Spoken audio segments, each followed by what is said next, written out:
Allez, on va commencer le cours de la semaine, de la paracha de la semaine Lech Lecha. On va le faire l'Ilun Nishmat Nathan Chai Lia Ben Nessim Vesara. Voilà, c'est un jeune combattant qui venait de faire 20 ans, juste avant Sukkot, et qui est tombé le fameux jour de Simchat Torah. Il était là-bas, près de Gaza, et donc il est tombé au combat. Et il est enterré juste à côté, en face de mon fils. Donc voilà, on est avec la famille, on les soutient dans cette épreuve. Et on est encore, c'est pas fini, on est encore dans la guerre, on n'a même pas le temps de s'occuper de tout ça. Mais bon, voilà. Alors, avant de commencer la paracha, un petit mot sur Barech Aleinu. Parce que depuis samedi soir, nous avons commencé à faire Barech Aleinu en Eretz. Pas en Roule. En Roule, ce sera début décembre, entre le 5 et le 6 décembre, par rapport à la Tkoufa d'hiver. Ça, je voulais parler de ça parce que c'est très fort, hein, les brachot qu'il y a dans cette prière. Il faut savoir que Barech Aleinu que l'on fait l'été, ça a été rajouté. Ça a été rajouté, mais à la base, il n'y avait pas besoin de le faire parce que la rosée, on ne la demande pas, la rosée. Elle vient naturellement, c'est un cadeau que Hachem, c'est aussi vital, hein. S'il n'y a pas de rosée, il n'y a pas de vie, hein. C'est un cadeau que Hachem, il a donné Beshefa, sans demander, sans rien du tout. En revanche, la pluie, on sait que la pluie, ça en revanche, il faut qu'on la demande. Il faut qu'on l'implore, il faut qu'on lève les yeux au ciel. La pluie, c'est Geshem, c'est Gashmiyut, c'est tout ce qui est le besoin matériel. Parce que la pluie, c'est pour se nourrir, c'est pour nourrir la terre qui va nous nourrir. Donc, c'est des besoins matériels. Et juste 2 minutes, regardez un petit peu ce qu'il y a marqué. Il y a marqué Tentalumata livracha, donc il y a une bracha dessus. Vesaba et olam kulomituva. Et le monde sera rempli que de bonté, de bonnes choses, d'abondance. Umale yadenu mi bichotecha, shomra veasina shenazo mikol davara. On demande à ce qu'Hachem il nous garde et il nous protège de tout mauvais, de tout mal. Veasela tikva tova ve'acherit shalom. Et la seule espérance que l'on demande, c'est le shalom. Et on sait que le shalom, c'est la bracha la plus haute, la plus forte, etc. Ça, pendant plus d'un mois, c'est que le Ham Israël, qui habite en Israël, en Eretz Israël, qui va demander ça. Et c'est pas encore tous les juifs de Roule. Après, ils vont faire la prière avec nous. Mais pour l'instant, c'est que nous. Il y a un message très clair. Et c'est pour ça que je voulais en parler. Le message, il est que, voilà, qu'est-ce qu'on demande? On demande d'être protégé contre tout mal, d'avoir la bracha d'Hachem, qu'on n'ait que la bonté, la bonne chose, et surtout, pour arriver à la finalité qui sera le shalom. Et Hachem, il voulait d'abord, c'est pour ça qu'on est dans cette période-là, malheureusement avec la guerre qui continue la 3e semaine, il voulait d'abord que ce soit le Ham Israël qui en Eretz Israël qui fasse cette bracha et qu'il la fasse avec ferveur. Et après, il y aura tous les juifs du monde qui nous rejoindront pour faire cette bracha pour qu'elle ait plus d'ampleur. Mais d'abord, il faut que nous, on le fasse. Ça veut dire que tout le repenti que l'on est en train de faire, là on est en pleine repentance vis-à-vis d'Hachem, parce qu'on a compris que pour avoir la délivrance, il faut la main d'Hachem. Il faut la main d'Hachem. C'est-à-dire tout seul, on a compris qu'on n'arrivera pas. On a beau avoir la plus belle armée, tout ce qu'on veut, on a compris que non, ça ne marchera pas. On n'a pas les cartes en main, on n'a rien du tout, c'est l'ennemi qui a tout. Et pour qu'il y ait un retournement, comme il y a eu à Purim, il y a pas de, c'était marqué dans Purim, c'est marqué au milieu de la Gada de la Megillat Purim, l'Er Kenos et Kol Hayodim Beshushan. Esther, elle ordonne à Mordechai, rassemble tous les juifs de Shushan.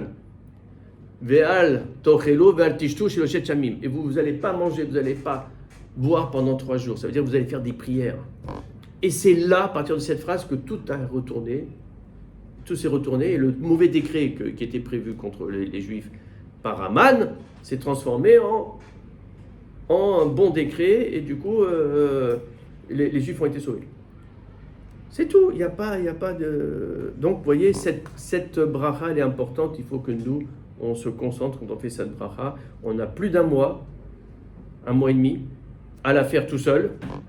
Et après, tous les Juifs du monde ils vont nous aider pour, effectivement, elles soient exaucées. Amen. Voilà. Alors maintenant, on va passer donc à la paracha Lech Lecha. Voilà. Alors, je l'avais dit l'année dernière, j'avais dit que Sefer Bereshit, il était important, parce que Sefer Bereshit, c'est du moussar. C'est comment bien se comporter. Parce qu'effectivement, là, la Torah, c'est quoi la Torah? La Torah, c'est de nous donner les règles des commandements, des mitzvot. Or ça, on le sait que ce ne sera pas avant début Sefer Shemot, avec Parashat Yitro. Ça va commencer là, avec les 10 commandements.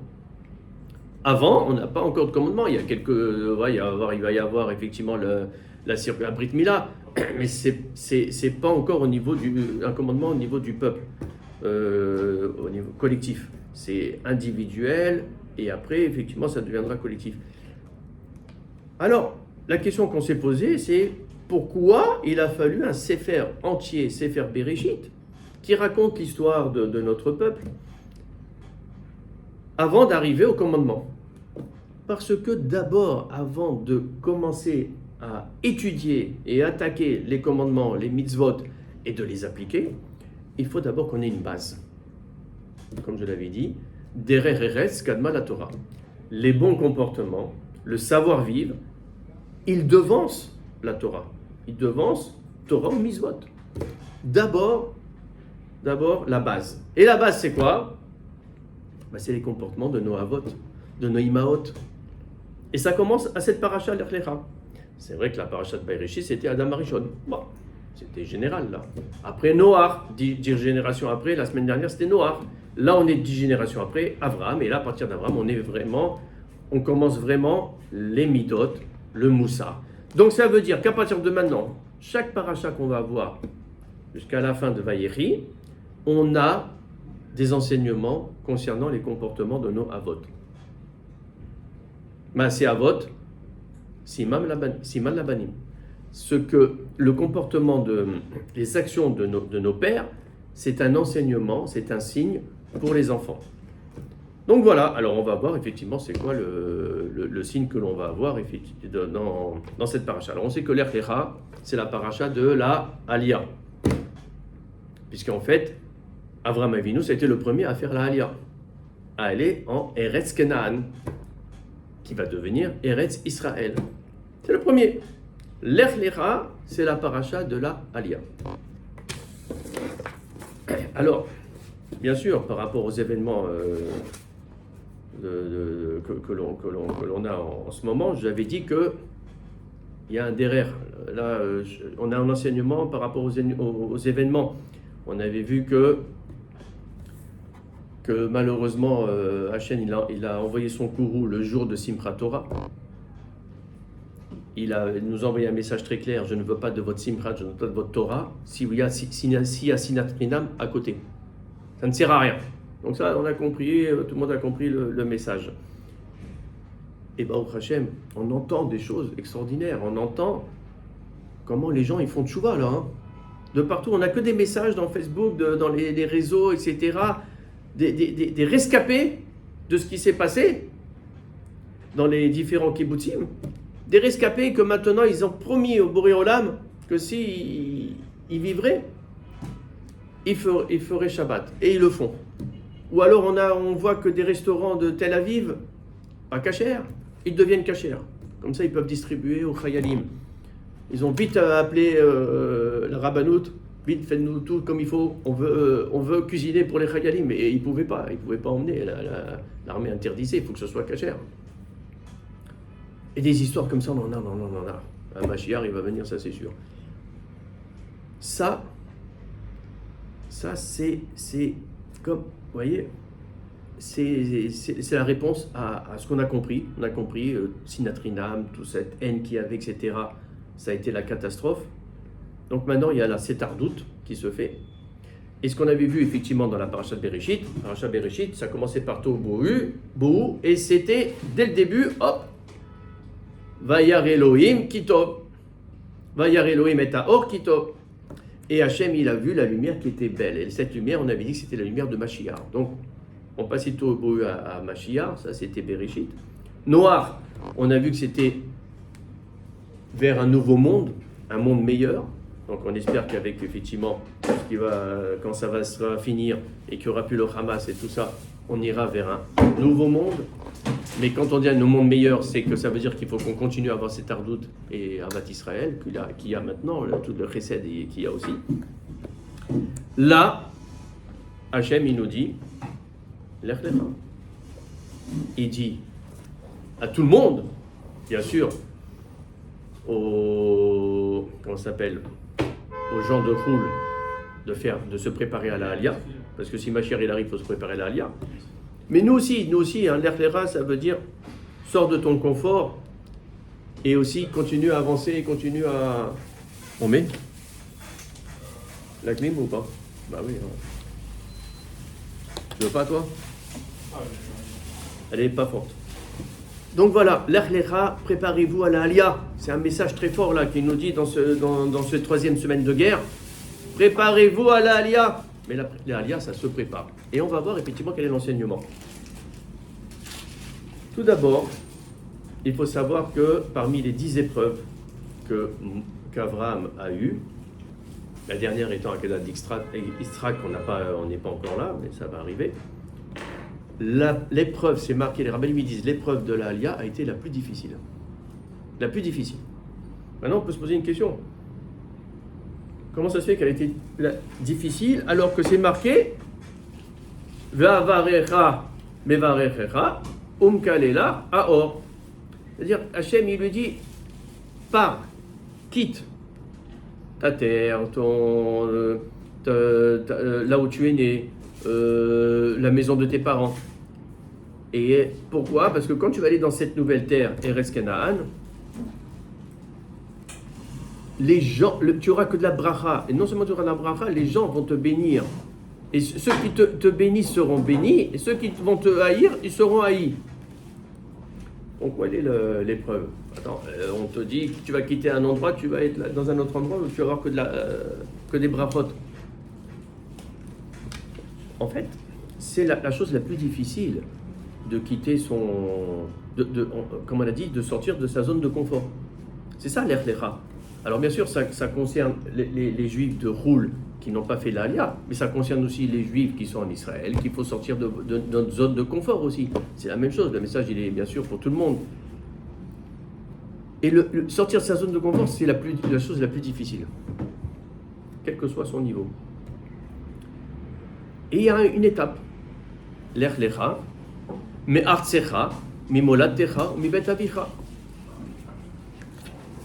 D'abord, Lech Lecha, si vous regardez bien, on le prononce différemment, on dit Lech Lecha, mais ça s'écrit de la même manière. C'est comme si c'est écrit deux fois Lech, Lech, Lech. De la même manière. Parce on dirait qu'il y a une redondance, une répétition. La Torah n'était pas obligée de dire Lech Lecha. Lech, Lech, me'artsecha. Pourquoi deux fois Lech? Pour dire que cette Aliyah, c'est-à-dire cette montée, elle se fait en deux temps. On se fait en deux temps, puisqu'il y a deux. Il y a une redondance. Elle se fait en deux temps. Surmera va Setov. D'abord, dans un premier temps, tu dois d'abord enlever tout le mal que tu as acquis dans ta zone de confort, dans ton pays en dehors des restes d'Israël.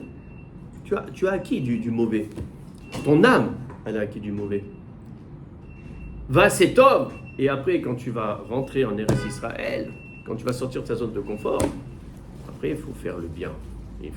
Ça ne suffit pas de s'enlever le mal. Alors pour s'enlever le mal, il faut y aller en douceur. Parce que sinon, le Yatsira, il est trop fort. Il ne faut pas comme ça enlever d'un coup de taille. Alors c'est pour ça que c'est marqué l'Erlecha mi artsecha. D'abord, enlève toutes les habitudes que tu as eues de ce pays, qui n'est pas le Eretz Israël. Une fois que tu enlèves tes habitudes du pays, enlève tes habitudes de là où tu es né. Ça veut dire de toutes les coutumes que tu as pu avoir et qui salissent un petit peu, qui entachent un petit peu ton âme. Le fait que tu étais à côté des goyim, etc., automatiquement tu es influencé. Oy la racha, oy les shrino. Et après, l'erlecha mi bet avira. Parce que là on est vraiment dans l'intimité. D'abord c'est le pays, après c'est là où tu es né, donc la ville, et après exactement de ta zone de confort intime où tu avais tes habitudes, tu avais tes trucs, tes envies, ouais, tes machins. Oui, mais si tu veux faire Torah Mitzvot, tu dois sortir de tout ça, tu dois t'annuler pour accepter la Torah. D'abord, comment pour accepter la Torah, il faut qu'on s'annule. Tant qu'on garde son ego, son yesh, la Torah, elle ne peut pas rentrer en nous. Elle ne peut pas. Et si on s'annule, et si on a de l'humilité, alors ouais. Là, c'est magnifique tout ce que l'on peut faire. Vous savez, je vais vous dire une chose. Bon, on parle que de ça, là, de la guerre, etc. J'étais à Bnei Brak, à une bar mitzvah, et des religieux, etc. On était à table, et puis il y en a un qui a dit je ne comprends pas quand même, parce que c'est dans la Torah, qui c'est qui partait en guerre?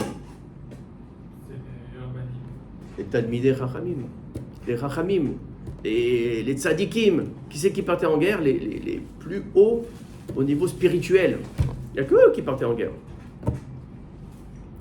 Pourquoi? Parce que pour partir en guerre, il faut avoir une émouna extraordinaire. Donc, sous-entendu la question, comment ça se fait qu'aujourd'hui, il n'y a pas, c'est des soldats, des machins et tout ça. Et moi je lui ai dit, mais les soldats, c'est eux les tzadikim. C'est eux les Talmidei Rachamim. Ils ont un niveau, parce que pour aller et quitter leur maison, pour aller combattre pour les autres, pour qu'ils soient en paix, pour que on puisse vivre en paix dans notre terre, ça veut dire quoi? Ça veut dire quoi? Ça veut dire que tu annules complètement ton yesh. Tu n'existes plus. Si tu penses qu'à toi, comment tu veux y aller? Tu ne peux pas y aller. C'est eux les tzadikim, c'est eux qui sont... parce qu'ils ont une anava, mais qui a un niveau des Talmid Chacham, qui a un niveau des tzadikim. Un tzadik, c'est ça un tzadik. Un tzadik, c'est quelqu'un de anav qui est au service des autres. Eh bien, il y avait un rab israélien, on parlait en hébreu. Il y avait un arabe qui était dans la table. Il m'a regardé, il m'a fait bidiouk. Parce que c'est ça. Bien sûr, ce sont des sadikim, les soldats. Pas parce qu'ils ne sont pas religieux ou pas ceci ou pas cela. On n'est pas à ce niveau-là, nous. C'est pas ça. C'est la émouna. C'est l'erlecha. Parce que, pourquoi c'était l'épreuve la plus difficile? La alia pour Abraham. Parce qu'il fallait avoir la émouna. Et la preuve qu'il avait la émouna, c'est qu'à la fin, une fois qu'il Dieu lui a donné l'ordre et tout, il lui a dit, et quand tu iras là-bas, tu auras la bénédiction, etc. Qu'est-ce qui a marqué juste le passage juste après? Vayeler, Abraham. Et Abraham, il est parti. Bah oui. C'est de la émouna, ça. C'est de la émouna. Quand tu quittes ta notoriété, tu as tout dans ton pays, tu as ta notoriété, tu as tout, tu as ton travail, tu as ton machin. Tu quittes et tu n'as plus rien, tu es inconnu.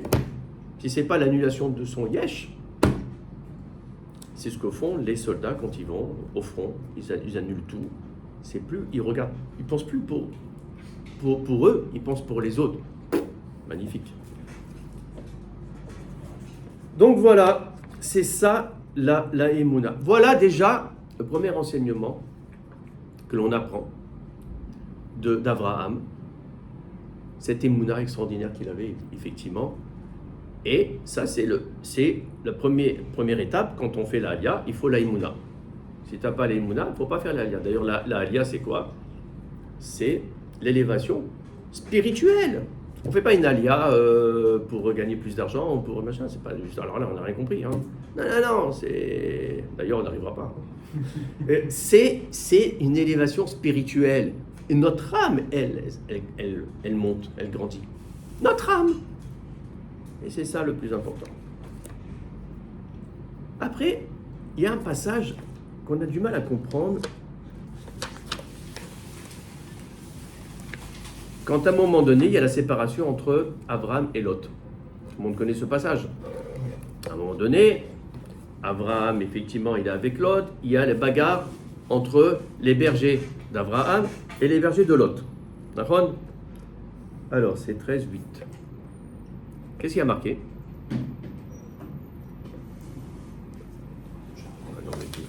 Là. 13, voilà. Il y a marqué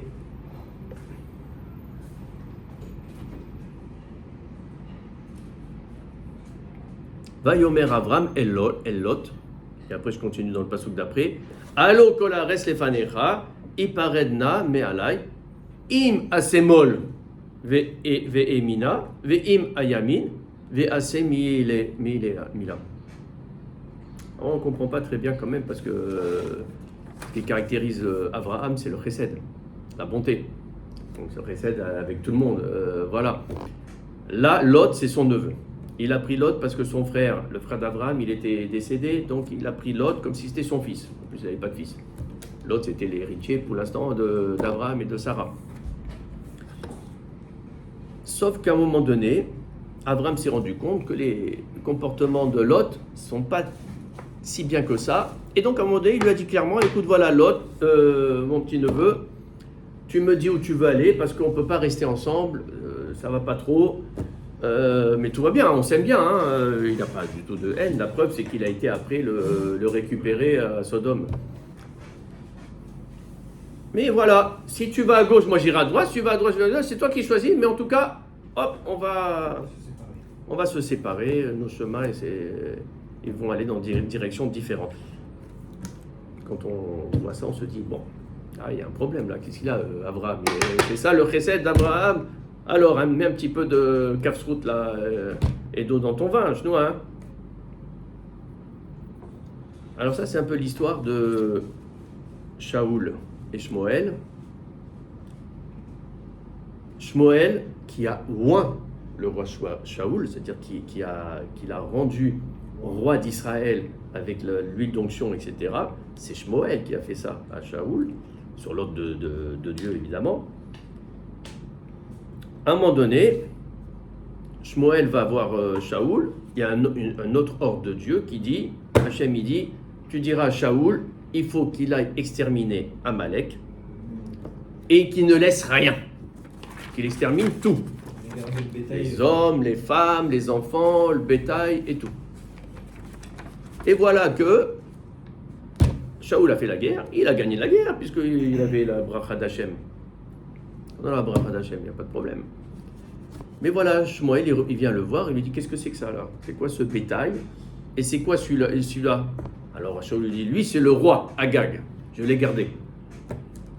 Et le bétail, tu l'as gardé. Mais on t'a pas dit qu'il fallait tout détruire? C'est un ordre d'Hachem.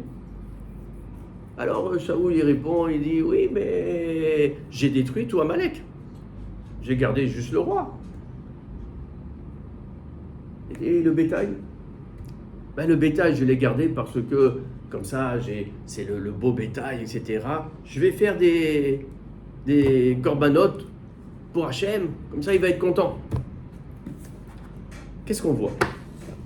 On voit qu'il n'a pas donc exécuté l'ordre d'Hachem. Ça, c'est une chose. On peut faire une faute. Et quand on fait une faute, on doit se repentir. Et se repentir, c'est avouer sa faute et ne plus recommencer. Et bien sûr, dire de ne plus recommencer. Or, on voit que là, il botte en touche. Il botte en touche de deux manières. D'abord, il dit non, j'ai pas. Non, voilà, j'ai déjà anéanti Amalek. Donc, ça veut dire qu'il ignore. Il est dans le déni. Et la deuxième chose, il essaie de trouver une explication. Oui, mais regarde, c'est parce que c'est pour faire ci, pour faire ça. Eh bien, il faut savoir une chose. Il y a deux comportements qui peuvent empêcher le repentir. Ignorer ou se dédaigner. Et s'entêter en essayant de trouver toujours une justification, etc. Tu peux pas. Si tu agis comme ça, tu n'arriveras jamais à te repentir. Si tu n'arrives pas à te repentir, il y a un problème au niveau de ton comportement. Oh, il a rachat, oh, les shrino, malheur au rachat, malheur à son voisin, il vaut mieux se séparer, parce que sinon, toi, tu vas devenir comme lui. Et voilà la raison pour laquelle Abraham, il s'est séparé de Lot. Parce qu'en fait, l'histoire, c'était quoi? L'histoire, c'est que les bergers de Lot, ils faisaient paître le bétail dans des terres qui n'étaient pas à eux. Et qu'est-ce qu'ils ont dit pour se justifier? Ils ont dit, mais si, c'est Hachem, il a dit que c'est l'héritage d'Abraham, c'est sa terre. Il n'était pas encore sa terre, c'était Eretz Kenaan. Ça va devenir la terre d'Abraham, mais pour l'instant, ce n'est pas le cas. Abraham, il était strict dans la halakha, c'est pas à nous, on ne touche pas. Donc voilà, et comme il se justifiait, et ça veut dire Lot aussi, il se justifiait, etc. Malgré qu'il avait une bonne influence, l'autre était à côté d'Abraham, ça n'a pas marché. Donc il fallait se séparer. Et c'est la raison pour laquelle, effectivement, ils se sont séparés. Donc là, on voit l'importance d'avoir un bon voisin, un bon voisinage, d'être bien accompagné. Toujours faire attention, effectivement, qui on va côtoyer. Pour nous, pour nos enfants, c'est très important parce que, voilà. Donc, il y a deux enseignements, l'aïmouna et, bien sûr, avoir des bons voisinages. Mais attention, c'est pas parce que toi, tu vas choisir des bons voisins que tu vas dénigrer tous les autres. C'est pas ça qui est marqué. Abraham, il s'est séparé gentiment, mais il n'a pas du tout, comment dire, il n'a pas dit à l'autre, bah, c'est fini, on ne se voit plus, je ne te vois plus du tout, tu ne fais plus partie de ma famille, je ne te connais plus, toi, tes comportements, non, il n'a pas dit ça. La preuve, c'est que, comme on l'a dit, il va le sauver après. C'est son neveu. Il est resté en paix avec lui. Donc ça, c'est important. Ça veut dire, voilà la réussite d'une bonne alia. L'aïmouna, très important, fondamental, et toujours essayer d'être à côté de personnes qui vont donner une bonne influence au niveau des Rer Eretz et au niveau des Rer Torah. Mais sans dénigrer les autres, être en paix avec tout le monde, avoir le shalom avec tout le monde, Ahavat Israël. Zeaklal Batora, Ve'afta lecha kamora, Zeaklal Batora. C'est ça qu'on n'a pas compris. Et là, aujourd'hui, quand on voit dans les réseaux sociaux les chassidim, on appelle les shmol, danser, aller voir les familles qui ont des otages ou qui sont dans le deuil, et d'être à côté d'eux et de les soutenir. Je vous l'ai vu dans les réseaux sociaux, vous avez dû voir des chassidim. Et maintenant, qu'est-ce qu'on voit? On voit même des charedim qui se font inscrire à l'armée tous les jours, plus de 100, et qui veulent aider aussi Midat Israël. Bravo, moi je dis bravo, mais il faut que ça continue. Il faut montrer cette ardoute, il n'y a que comme ça que ça marche, on n'a pas de choix. L'ardoute, Ahavat Israël, parce que qu'est-ce qu'on attend là? On attend que vous lâchez les mains, évidemment, mais ce qu'on attend, c'est Bekarov. Mais ce qu'on attend là, c'est ce qu'on lit dans Azir Shir Moshe. Hein. Franchement, on lit Azir Shir Moshe, c'est exactement ça. Vayar et Israël et Ayad Agedola. On attend là que la main d'Hachem, elle agisse. Parce qu'on sait que nous, on ne peut rien faire. On est dans une partie d'échec où Israël, à chaque fois, quel que soit le pion qui va déplacer, C'est pas bon. C'est pas bon. Il se fait avoir. On sait pas comment faire. On est pris à cause des otages, à cause de tout ça. Ben, on a compris que il n'y a qu'une solution, c'est Hachem qui va nous aider. Et là, tout le monde verra la grandeur d'Hachem, encore une fois, qui va se manifester. Pourtant, il a fait combien de fois dans notre histoire? Et bien là, si Dieu veut, il va le faire.